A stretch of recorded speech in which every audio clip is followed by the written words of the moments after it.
제가 알기로 저희 4명이 다 연상을 좋아하지 않나요? 아닌데? 아니요? 연하 좋아하세요? 아니 연상 좋아하는데? 뭐하는 새끼죠? 각자가 다 연상을 좋아하는 이유가 있는지. 왜 우리가 연상에 더 끌릴까?에 대해서 한번 알아보도록 하겠습니다. 렛츠고.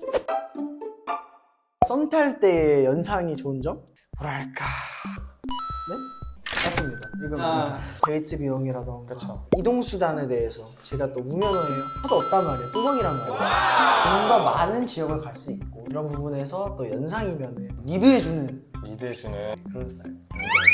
일단 연상이다 보니까 저보다 많은 경험을 하셨을 거 아니에요. 제가 거기서 썸 탈 때 뭔가를 배울 수 있다. 이 사람이랑 연애를 하고 싶다라는 마음이 들게 하는 게 성숙한 매력과 리드 쪽 당하는 게 좋으니까. 당하는 게 좋아가지고. 저 연애할 때 그냥 연애만 감정적인 교류보다는 저 비즈니스를 같이 할 수 있으면은 이상적인 연애라고 생각을 해서 저는 어쨌든 영상 크리에이터니까 이런 영상 해봤는데 뭘 보셨으면 좋을 것 같아요. 이런 것들 의논을 한다던가 피드백 같은 게 많이 오니까. 네, 데이트 비용을 완전히 막 내가 전액을 다 낼 걱정을 안 할 수 있기 때문에 딱히 부담감이 크게 느껴지지 않아. 내가 이 사람을 책임져야 된다라고 하겠는데 나이가 너무 어리니까 서로를 책임질 수 있는 사람을 만나는 게 좋다라는 것 때문에 이해합니다. 마치형, 정민님 어떠세요? 모두 술 드시고 오셨죠? 매번 촬영마다 술을 먹고 와 이 아저씨는. 개혁가다. 왜 그러시는 거예요? 일단 연상이 좋은 이유는 딱 하나예요. 일단 웬만하면 연하보다 귀찮게 안 해요. 그러니까 저의 의견은 전혀 없었으면 기분이 안 좋을 수도 있고 고민이 있을 때 연상은 웬만하면 이해를 하거든요. 근데 이제 연하들은 그거를 이해를 못 해요. 그런 부분에서 이제 답답함이 웬만하면 없다. 확실히 근데 스킨십은 연상인 것 같긴 하거든요. 끌어버리잖아요 스킨십 할 때. 근데 이제 먼저 나서가지고 이렇게 뭔가 손 잡아주고 안아주고 막 그런 게 기분이 째진다. 아 진짜 아 미쳐버리겠네. 아 진짜. 연상은 스킨십을 잘해도 스킨십을 못해도 저는 좀 좋은 것 같아요. 나보다 더 오래 산 사람이 스킨십에 좀 부자연스럽다 라고 하면 귀여운 느낌이 있잖아요. 익숙하면 익숙한 대로 역시 연상이니까 짬바가 다르다. 짬바가 다르다. 근데 반대도 괜찮지 않아요? 그러면? 연하가 저보다 능숙하면은 내가 안 돼? 이거 그냥 다 잘리고 있어 지금. 나보다 어린데 나보다 스킨십을 잘한다? 라고 하면 조금 당황스럽다. 당황스럽다? 이제 오빠들 많이 만나는 시간. 그렇지, 오빠들 많이 만났고 그럼 연하가 그럴 수 있어. 능숙하지 않으면? 연하가 능숙하지 않으면 아, 그냥 이러니까 귀엽지 애기지. 않아요? 그냥 애기잖아. 애기니. 그러니까 반전 매력이 살짝 없다. 반전 매력. 아 이러니까 애새끼지. 연상은 반전 매력을 느껴도 좋은 쪽으로 느끼잖아. 근데 연하는 반전 매력을 느끼기보다는 좀 부정적인 느낌을 제가 받아서 아무래도 연하들은 스킨십을 하려고 하면 잘하려고 해도 티나는 느낌인데 그래서 오히려 저가 더 불편한 느낌? 연상은 제가 굳이 스킨십을 먼저 안 하려 해도 다가오는 게 있다 보니까 제 입장에서 더 편한 것 같다라는 생각 들어가지고 연하면 조금 불편한 게 없잖아. 내가 또 근데 22살인데 연하라고 그러면 20살, 21살 19살, 18살 네, 이거는 딱 하나가 있어요.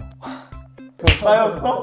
연하랑 만나본 적이 한 번 있었는데 저도 어릴 때였지만 다투려고 할 때마다 너가 이런 부분을 좀 고쳐줬으면 좋겠어 라고 말을 하고 있는데 너가 이런 부분 뚝 끊겨요. 듣기 싫다고. 뭐 너무 감정이 태도가 되는 네, 그런 네. 근데 연상들은 경험들이 있다 보니까 조금 더 이성적으로 판단할 수 있고 그런 것 같아서 연상이 조금 더 끌리는 것 같아요. 연하랑 연상이랑 만난 비율이 반반인데 항상 연하들은 다툴 때 얘기를 하면은 꼰대 같다? 이런 소리를 전 되게 많이 들었었어요. 연상들은 되게 막 감정적으로 싸워봤자 얻을 게 아예 없다는 걸 알고 합의점을 찾아서 이렇게 연애를 하자 했는데 연하들은 대부분은 다 이런 상황이 많았어. 나도 근데 싸울 때 연하가 싫은 이유가 이거 똑같은데 난 연상이 또 안 좋은 점도 있는 것 같긴 해. 내가 어리다고 무시한 듯한 그런 것들이 난 연상이 너무 싫었어. 날 뭔가 가스라이팅하는 듯한 느낌? 너가 어려서 안 돼 하민아 뭐 이런 식으로 해버리면 막 그냥 시겁해 그냥 내가 막 듣자마자 나도 더 이상 할 말이 없어 근데. 아 이거 근데 진짜 반반인 것 같은데 연상들은 웬만하면 일단 너 말한 대로 가리켜 들려 그러고 이런 게 있는데 나 또한 그런 거에 안 질려 하고 하다 보니까 다툴 때 엄청 크게 다투고 이런 적 많은데 연하들은 오히려 다툴 일이 없는 게 내가 오히려 가리켜 들려 하면은 걔네들은 이제 또 수긍하고 이러려고 하는 게 있다 보니까 그래서 오히려 다툴 때는 연하가 더 나은 것 같은 생각이 드는 것 같아요. 연하가 안 끌리진 않은데 연상보다 덜 관심이 가는 이유가 사람을 끌어당기는 방법을 더 모르다 보니까 매력이 웬만하면 연상보다 없는 것 같아요. 연상들은 간을 잘 안 보는 것 같은데 연하들은 되게 몰라서 그런 걸 수도 있겠는데 되게 간 보는 것도 되게 많고. 연하가 끌리지 않는 이유가 제가 봤을 때 지금 저희가 나이대가 어려서 그런 것 같아요. 저희가 한 30대가 되고 20대 후반에 만난다 하면 그 사람들은 정신적으로 성숙도 하고 경험도 여러 경험이 있다 보니까 괜찮은데 저희가 20대 초중반이라 저희보다 연하를 만나면 그건 진짜 그냥 어른과 어린이 차이라고 느껴져가지고 저희가 느꼈을 때는 저희가 한번 연상에 대해서 얘기를 해봤잖아요. 제가 봤을 때는 연상이라서 그러니까 나이가 많아서라기보다는 나이 때문이 아닌 그런 매력들 때문에 연상을 좋아하는 게 아닐까 싶네요. 그쵸. 여성분들도 근데 연상을 선호하는 이유가 저희가 좀 비슷한 그런 게 있지 않을까 생각이 드네요. 또 구독자분들도 이제 생각이 다를 수 있는 거니까 그런 것들 좀 댓글로 저희한테 알려주시면은 저희가 한번 그것도 알아보기 뭘 알아봐야지. 아무튼 좋아요, 댓글 구독 알림 설정 부탁드릴게요.